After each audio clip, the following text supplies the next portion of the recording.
नमस्कार, मैं रविंद्र कुमार और हमारे साथ हैं हरिकेश्वर राम जी और हमारे साथ है राकेश कुमार, शोषित समाज दल से। हम लोग आज बिहार के जो जातीय गणना हुई है उस पर हम बात करना चाहेंगे। बहुत पहले की बात है कि बाबू जगदेव प्रसाद ने कहा था कि 100 में 90 शोषित है, 90 भाग हमारा है, 90 पर 10 का शासन नहीं चलेगा। तो आज वो स्थिति आ गई है। जब गणना हुई तो पता चला कि ठीक में 90% लोग हमारे हैं और उस पर शोषण हो रहा है। क्या कुछ कहना चाहिएगा इस जातीय आधारित जो गणना हुई है और 90% शोषित लोगों के बारे में? देखिए, जातीय जनगणना जो बिहार में आई, कास्ट सेंसस का रिपोर्ट आई, ये बात तो आज हमारी जो SC ST OBC का जो आबादी उन्होंने जो संख्या उन्होंने दी, ये बात 17 के दशक में जगदेव बाबू लड़कार कर गांव में चिल्ला कर कहते थे कि 100 में 90 शोषित है, 90 भाग हमारा है, धन धरती और राजपाट में 90 भाग हमारा है। तो ये बात जगदेव बाबू ने उस समय कही जहाँ कितनी परिस्थितियाँ थी, सामान्य शक्तियाँ कही, पूरा बोलबाला था, ब्राह्मणवाद, पूरा चरम शिवा पाठ था। उस समय जगदेव बाबू गांव के बीच आके ललकारते थे और कहते थे कि हमारी आबादी 90%, लेकिन हमारा उस समय समाज भी नहीं जागा। आज ये नीतीश कुमार ने रिपोर्ट डालकर ये दिखा दिया कि हमारी 90% आबादी है। तो ये क्या दिखाना चाहते हैं? इस समय जगदेव बाबू ने दिखाया, उस समय आपने जगदेव बाबू की हत्या हो गई जी। जगदेव बाबू ने उस लड़ाई को लड़ते हुए 5 सितंबर 1974 को कुर्था के मैदान में गोली खा ली, लेकिन फिर भी वो हार नहीं माने। उनको झुकाने के लिए कई लोगों ने प्रयास किया कि जगदेव बाबू अब आगे बढ़ जाएगा, CM बन जाएगा, ये पूरा बिहार को ठीक कर देगा। तो उस समय हमारे जगदेव बाबू ने जो लड़कारा था, कम से कम वो गरीब गरबा के लोगों में, क्योंकि उस समय जब उनकी आवाज़ और भाषण में इतनी ताकत होती थी कि छोटा सा बच्चा से लेकर और 90 साल या 70 साल का बुजुर्ग के अंदर क्रांति आ जाती, दौड़ जाता था कि बाप जगदेव बाबू ने जगह किया। उनके अंदर शिवना जागती थी, चेतना जागती थी कि हमारी हक की लड़ाई जगदेव बाबू लड़ रहा है, हमारी हक की लड़ाई शोषित समाज लड़ रहा है।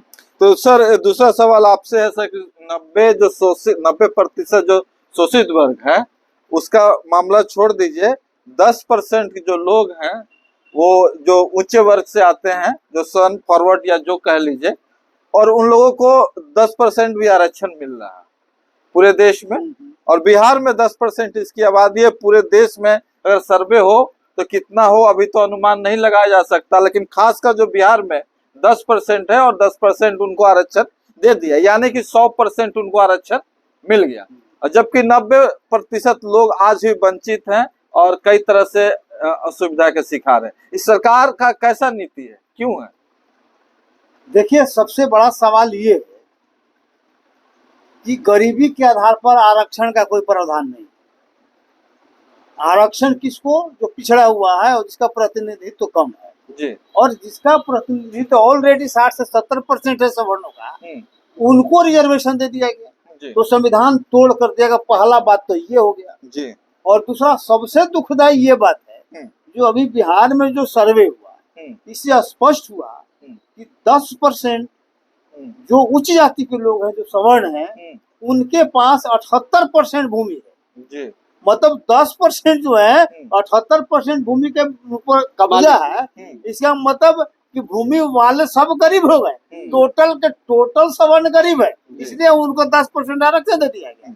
और सबसे बड़ा दुखद स्थिति हुआ, ये अभी जुडिशरी में नीतीश कुमार ने जो 10% आरक्षण दिया, ये आपका जातीय गणना का रिपोर्ट आने के बाद दिया। ये सबसे बड़ा दुखद बात है कि जिसको पूरा के पूरा जमीन पर कब्जा है और सबसे ज्यादा अमीर वही लोग हैं, गरीबी के नाम पर उनको 100% रिजर्वेशन दे दिया गया।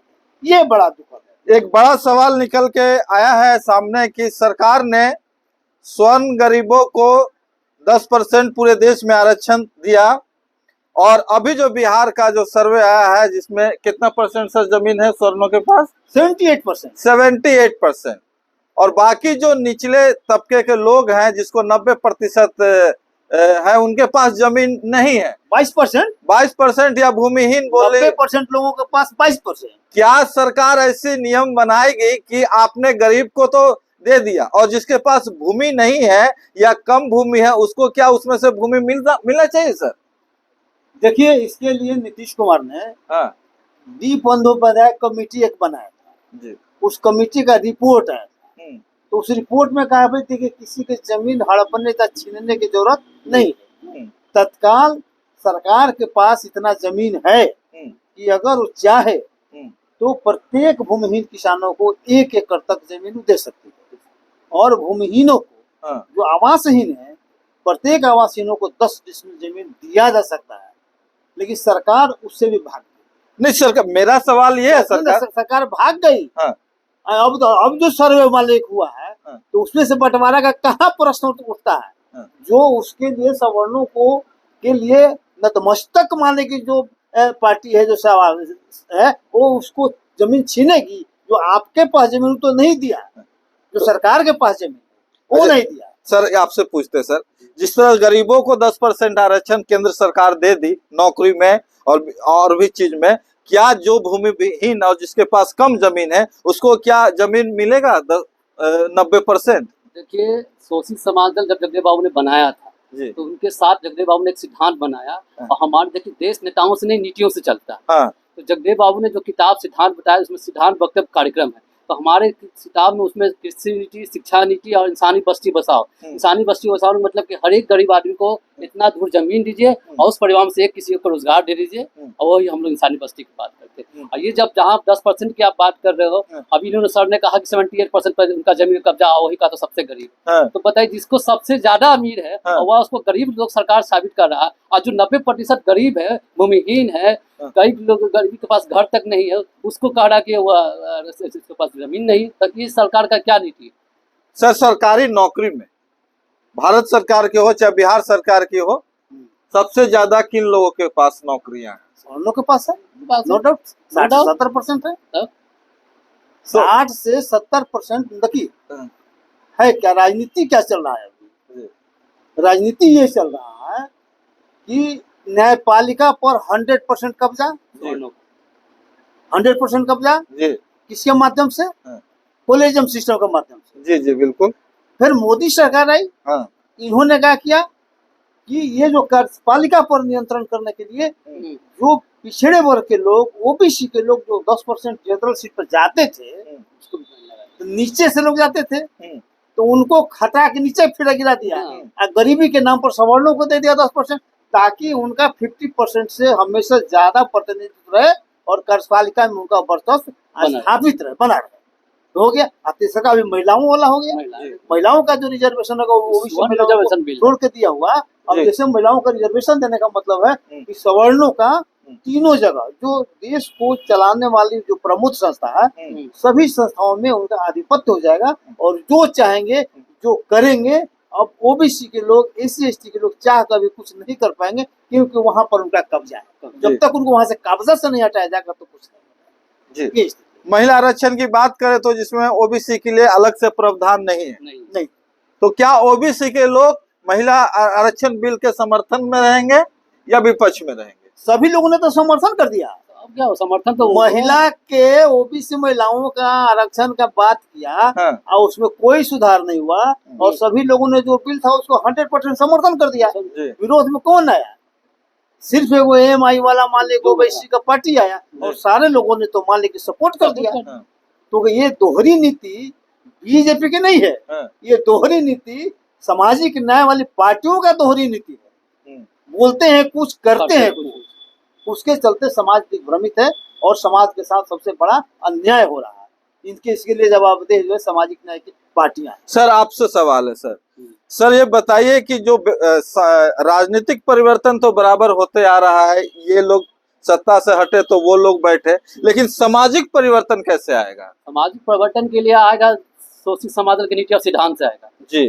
देश में दो ऐसी पार्टियां, जब एक भाजपा मनुस्मृति चलती है और शोषित समाज अपनी नीति चलती है। तो वर्मा जी कहते थे जब तक सामाजिक परिवर्तन नहीं होगा जब तक राजनीतिक परिवर्तन नहीं होगा, और जब तक राजनीतिक परिवर्तन नहीं होगा जब तक आर्थिक परिवर्तन नहीं होगा। तो शोषित समाज की जो लड़ाई है वह तो सत्ता परिवर्तन के साथ व्यवस्था परिवर्तन की लड़ाई है, क्योंकि सत्ता परिवर्तन तो हमने देखते आ गए। जेपी आंदोलन से लेकर कई आंदोलन हुए, लोहिया से लेकर कई आंदोलन हुए, सत्ता परिवर्तन हुआ, लेकिन आज भी बैठने वाला वही हुआ। लेकिन जो व्यवस्था बनाया हुआ, जैसे अभी सर ने कहा न्यायपालिका में किसका कब्जा, आज भी कॉलेजियम सिस्टम में सब का बेटा जज का बेटा जज होगा, तो हम कहते सफाई कर्मी का बेटा, गरीब कब का बेटा जज नहीं होगा, तो कब जाएगा बेटा नहीं होगा, सफाई कर्मी का बेटा सफाई में रहेगा। आज भी घटना घटी, 2 सफाई कर्मी आया नहीं है, उससे मतलब नहीं है। सबसे बड़ा है कि जब आपका आदमी वहाँ रहेगा ही नहीं तो आपके लोगों के साथ न्याय कैसे होगा? न्याय कौन करेगा? विरोधी पक्ष के लोग आपके न्याय करेंगे? जो स्वर्ण मानसिकता के हैं, जो आपको दबाने की जिनकी प्रवृत्ति रही है, उनकी सोच हमेशा वही रही है, तो क्या आपको न्याय उनसे दे पाएगा वो? देखिए समाज में स्थिति क्या है कि जो भी है लूटने के फेर में लगा हुआ है, लूटने के फेर में, जिसको जहाँ मौका मिलता है लूटता है। तो इसीलिए कहा कि नहीं, सभी वर्गों का प्रतिनिधित्व रहे ताकि बैलेंस करे, कोई किसी को नहीं लूटने दे, है कि नहीं? सबका जो जेन्युइन हिस्सा है सबको मिल जाए, सबके साथ बेईमानी ऐसा हो रहा वो रुक जाए। ये इसीलिए मान लिया वहाँ प्रतिनिधित्व की व्यवस्था है। और उस पर लोग कब्जा करने के फेर में मनुस्मृति के लोग, ब्राह्मणवादी लोग, मनुवादी लोग आरएसएस के माध्यम से, और अभी जिसका प्रतिनिधित्व नरेंद्र मोदी करते हैं, ये सारा लोग कब्जा करने पर लगे हुए हैं। और उसी पैटर्न पर समाजवादी पार्टी, जो सामाजिक न्याय की पार्टियां हैं, वे भी उसी पैटर्न पर हैं। आप देखिए, जैसे मान लीजिए कि बिहार में, छोटा सा उदाहरण दे, बिहार में लालू जी और नीतीश जी की सरकार, नीतीश जी हमने लेकिन लालू जी के मान लीजिए, तो लालू जी के समय में मतलब यादव का मान लीजिए कि 14% मान लीजिए उनका पॉपुलेशन, ठीक है, और उसको मतलब 15 मान लीजिए, ठीक है। तो आप टिकट कितना देते हैं? आप यादव को 15% के हिसाब से कितना टिकट चाहिए? 35 टिकट चाहिए, आप देते हैं कितना? 60, ठीक है। तो 25 किसका हिस्सा काट कर देते हैं? मतलब आप भी बेईमानी कर रहे हैं। वर्चस्ववाद बढ़ाने के लिए, अपनी जाति का वर्चस्व बढ़ाने के लिए आप वही काम करते हैं जो सवर्ण करते थे। तो अंतर क्या हुआ? What is difference? जिसके कारण सामाजिक न्याय कमजोर पड़ रहा है। इसके लिए सबसे बड़ा दोषी यही लोग है, दूसरा नहीं। सर, 90% लोगों का उत्थान कैसे होगा? क्या कुछ राजनीतिक परिवर्तन होना चाहिए और क्या कुछ सामाजिक परिवर्तन होना चाहिए? क्या नई पार्टियां हम लोग बनाते रहे और फिर पार्टियां का विलय ब्राह्मणवादी व्यवस्था में हो जाए? फिर बिना जागरूकता के कुछ नहीं होगा जी। जागरूकता अभियान जब चलेगा, लोग बात को समझ जाएंगे और धीरे धीरे हो रहा है। ऐसा नहीं है, बहुत परिवर्तन हुआ है जी। ऐसा नहीं कि कुछ परिवर्तन बहुत हुआ है। इसलिए आज उन लोगों को तिकड़म करना पड़ रहा है जी। तिकड़म से सब कुछ प्राप्त करना चाहता है, सीधा सीधे नहीं कर पा रहा है। ये सामाजिक परिवर्तन जो हो रहा है, इसी का मान ले कि देन है, ठीक है। तो इसलिए सामाजिक परिवर्तन होगा, समय लगेगा, लेकिन क्योंकि शिक्षा जो है बहुत बड़ा चीज है। शिक्षा के अभाव में दिक्कत हो रही है। लेकिन बताइए ना, डॉक्टर अम्बेडकर अकेले न थे जी, अकेले न थे, लेकिन पढ़ाई की बदौलत, ज्ञान की बदौलत इतना बड़ा संविधान में लेकर परिवर्तन करा दिए। तो इसीलिए अभी संविधान को तोड़ने का जो विरोधी पक्ष चाहता है कि इसको हम लागू ही नहीं होना दें, और जैसे कर क्या है, कैसे रहा, प्रजातांत्रिक तरीके से कर, जिसका आपको लगे ही नहीं तो प्रजातंत्र का, लोकतंत्र का खिलाफत कर रहा है, तो जीत के जा रहा है तब कर रहा है। और हमारे लोग उसको जिता के भेज रहे हैं, और हमारे इसलिए लोग भेज रहे हैं कि वो ये जाति पाति में नहीं है, जाति पाति के अलावे वो भटकाओं में है। अच्छा, उनको उल्टा पुल्टा समझा के उनको भटका दिया जा रहा है, गरीबी के नाम पर, कुछ पैसा के नाम पर, कुछ धर्म के नाम पर उनको भटकाव मानने के लग दिया जा रहा है। तो जब तक सही तथ्य सामने उनको नहीं जाएगा, भटकाव से जब तक नहीं बचेंगे, असल लोकतंत्र स्थापित नहीं होगा। चलिए, बहुत बहुत धन्यवाद। आप दोनों आदमी का चर्चा में भाग लिए और चर्चा में हमने कई बिंदुओं पर बात की। आगे बताते चले कि इस वीडियो से जो भी आप इत्तेफाक रखते हैं, आपको कैसा लगा, कमेंट बॉक्स में जरूर जाके लिखें। अगर कोई आपका सुझाव हो तो जरूर दें। मैं सभी के तरफ से आप सभी दर्शकों को धन्यवाद करता हूं। जय भीम, जय भारत।